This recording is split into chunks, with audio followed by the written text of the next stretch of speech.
कवीनामुपमश्रवस्तमम् ज्येष्ठराजम् ब्रह्मणाम् ब्रह्मणस्पदानश्चिन्नन्नोदिसीदसादनम् ॐ श्रीमहागणपतये नमः।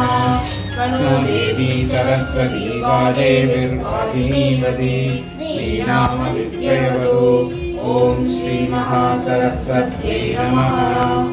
ॐ भद्रं कर्णेभिः विष्णुयामदेवाः भद्रं पश्येमाक्षभिर्यजत्राः स्थिरैरङ्गैः सुष्ठुवापुंसस्तनूभिः यशेम देवहितैर्यदायुः स्वस्ति न इन्द्रो वृद्धश्रवाः स्वस्ति नः पूषा विश्ववेदाः स्वस्ति नस्ताक्ष्यो अरिष्टनेमिः स्वस्ति नो बृहस्पतिर्दधातु।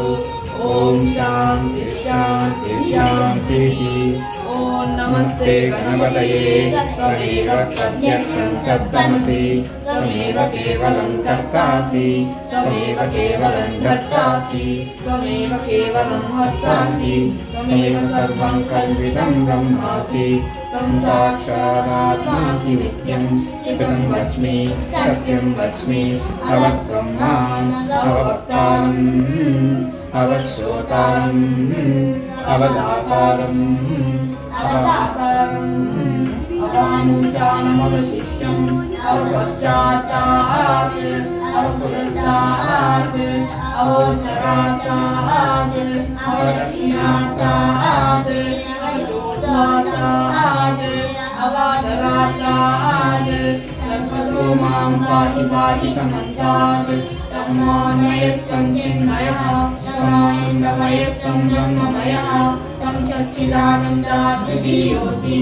तं प्रत्यक्षं ब्रह्मासि तमायोगिनो ध्यायन्ति नित्यं तं ब्रह्मा तं विष्णुस्तं रुद्रस्तं इन्द्रस्तं अग्निस्तं वायुस्तं सूर्यस्तं चन्द्रमास्तं ब्रह्मभूद्भुवस्सुवरो अनादिं पूर्वमुच्चार्य वर्णादीं तदनन्तरम् अनुस्वारपरतरः तेन्दुलसितं तारेण रुद्धम् एतत्तव मनुष्यरूपम् गकारः पूर्वरूपम् अकारो मध्यमरूपम् अनुस्वारप्रान्त्यरूपम् बिन्दुरुत्तररूपम् नादसन्धानं सगुणिता सन्धिः सैषा गणेशविद्या गणकऋषिः विद्युद्गायत्री छन्दः श्रीमहागणपतिर्देवता। ॐ गणपतये नमः। एकदन्ताय विद्महे वक्रतुण्डाय धीमहि तन्नो प्रचोदयात्। एकदन्तं चतुर्हस्तं पाशनं कुशधारिणं गदं च वरदं हस्तैर्विज्ञानं मूषिकध्वजं रक्तं लम्बोदरं शूर्पकर्णकं रक्तवाससं रक्तगन्धानुयुक्ताङ्गं रक्तपुष्पैः सुपूजितम् एवं यो नित्यं स योगी योगिनां नरः। नमो व्रातपतये लम्बोदराय एकदन्ताय विघ्नविनाशिने शिवसुताय वरदमूर्तये नमो नमः। ॐ भद्रं ददातु। शान्ति शान्ति शान्तिः।